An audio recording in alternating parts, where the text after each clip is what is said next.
Comme sujet d'une importance capitale, au regard de la dégradation de notre environnement, l'atelier d'information et de sensibilisation des parlementaires sur le processus APV-FLECT dans les pays du bassin du Congo est des plus interpellateurs pour une mobilisation agissante de la communauté internationale.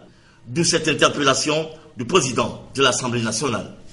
Chers collègues parlementaires, nous ne pouvons plus aujourd'hui rester en marge de l'effort mondial de préservation de la forêt. Chacun de nous doit consentir à devenir un partenaire naturel de lutte pour la préservation de notre écosystème forestier. J'exhorte donc tous mes pairs de la sous-région à prendre à cœur les instructions et les recommandations qui sanctionneront cet atelier. Au Gabon, le président de la République, Ali Bongo Ondimba, acteur essentiel des questions environnementales, dans sa volonté de faire entrer notre pays dans la modalité économique, demande à toutes les composantes de notre société de s'approprier les mécanismes de développement durable et d'investir véritablement dans la lutte contre les changements climatiques. Je voudrais rassurer les initiateurs du projet FLECT de la disponibilité du Parlement gabonais à les accompagner dans la mise en œuvre et le suivi et évaluation du dit projet. Je formule donc le vœu que les échanges et concertations relatifs au projet qui sera mis en œuvre dans notre sous-région soient fructueux et que les parlementaires prennent davantage conscience des enjeux de la gouvernance forestière, car la forêt est une partie de nous-mêmes. Auparavant, le représentant de l'ambassadeur chef de délégation de l'Union européenne a souligné ce qui suit. En tant que responsable du contrôle démocratique, du dialogue politique, mais aussi en tant que partie prenante dans la ratification d'un tel accord, les parlementaires dans chaque pays ont donc tout à gagner à être bien informés des enjeux du règlement bois et des accords de partenariat volontaires. Précisons que l'Union européenne est résolument engagée à éliminer le commerce du bois illégal. Le 3 mars 2013, rentre en vigueur le règlement bois de l'Union européenne qui oblige tout opérateur économique qui met du bois sur le marché à faire diligence dans la vérification de la légalité de ce. Demain s'ouvre à Libreville et notamment à l'immeuble Arambo l'atelier numéro 5 et c'est d'ailleurs le tout dernier qui cible le secteur de la justice dans le cadre, du moins dans le cadre de l'étude diagnostique de la lutte contre la corruption et le blanchiment des capitaux au Gabon. Pour en parler sur ce plateau, nous recevons M. Rodrigue Assey. Je rappelle pour certains que vous êtes le conseiller en communication du président de la commission de lutte contre l'enrichissement illicite. Bonsoir. Bonsoir. Alors, est-ce qu'on peut ensemble essayer d'avoir le véritable contenu de ces ateliers quand aujourd'hui, on sait que demain jeudi va s'ouvrir le 5e atelier? Jeudi à 8h précisément à Arambo. Initialement, l'atelier était prévu comme d'habitude au Sénat, mais pour les raisons que vous imaginez, depuis la rentrée politique et administrative, Libreville effectivement connaît une multiplication de forums ou forats internationaux. Alors le contenu de ces ateliers finalement? Alors le contenu de cet atelier sur la justice. Et bien d'autres également. Et bien d'autres également. Écoutez, c'est très simple, avec la justice comme bien d'autres, il s'agira de poser un certain nombre de questionnements.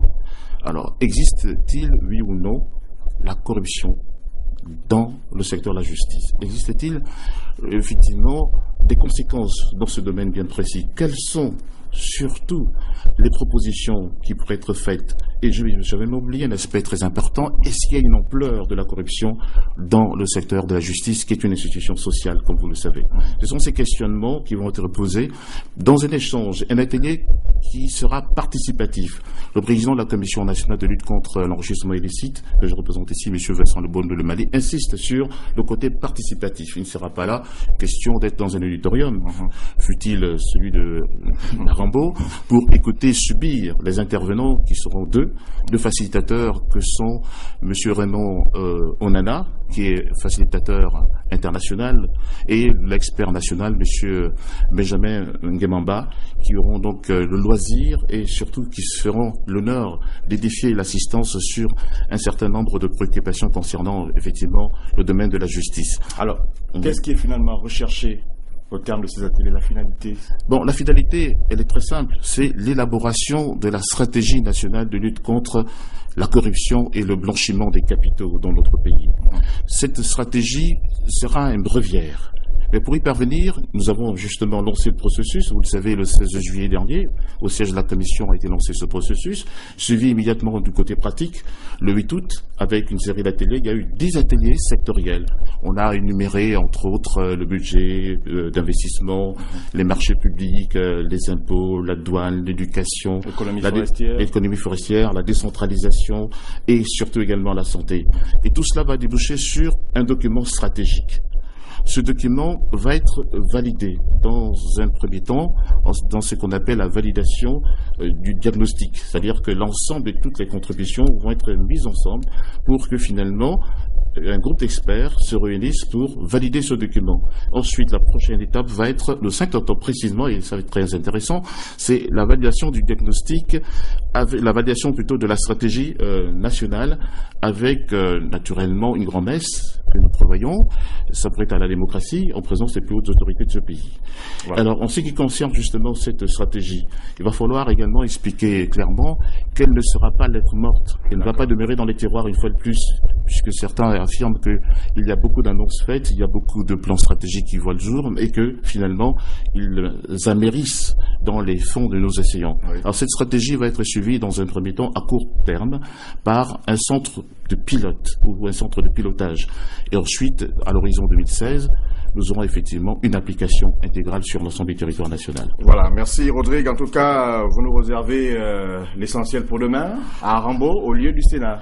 Au lieu du Sénat, comme nous l'avons précisé, il suffit pour les habitués de Libreville de traverser le boulevard Triomphal, qui justement jouxte la maison Georges Raillery qui nous habite actuellement.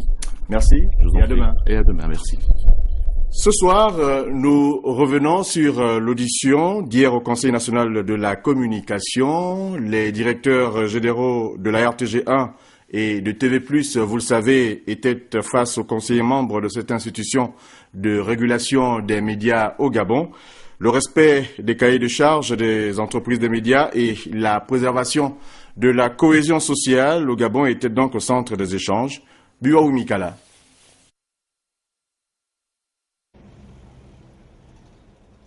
En sa séance plénière de samedi 15 septembre dernier, le Conseil national de la communication avait relevé que depuis un certain temps, Gabon Télévision, média de service public, s'est détourné de sa mission première, qui est celle d'informer, d'éduquer et de distraire, c'est-à-dire d'être au service de l'intérêt général.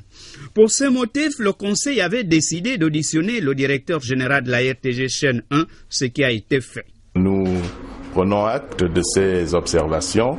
La RTG aujourd'hui a le souci de diffuser une information équilibrée et pour s'en convaincre, il suffit de suivre l'antenne et voir que nous avons organisé récemment un certain nombre d'émissions débats en invitant systématiquement des représentants de chaque sensibilité politique. Donc nous étions pour ainsi dire en phase avec le Conseil national de la communication. Aujourd'hui, on ne peut pas gérer une institution comme la RTG où les exigences en termes de réactivité, de flexibilité sont très fortes, comme n'importe quelle administration de service public. Le gouvernement et le président de la République ont pris l'option de faire évoluer justement ce service public à travers la création des nouvelles entités que sont Gabon Télévision et Radio Gabon.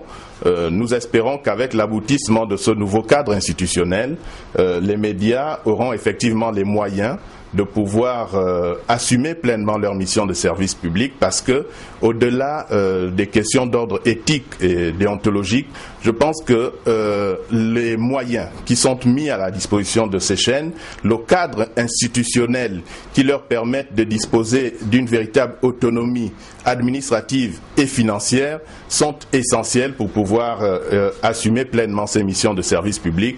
Nous n'inventons pas la roue lorsque nous regardons ce qui se fait fait ailleurs.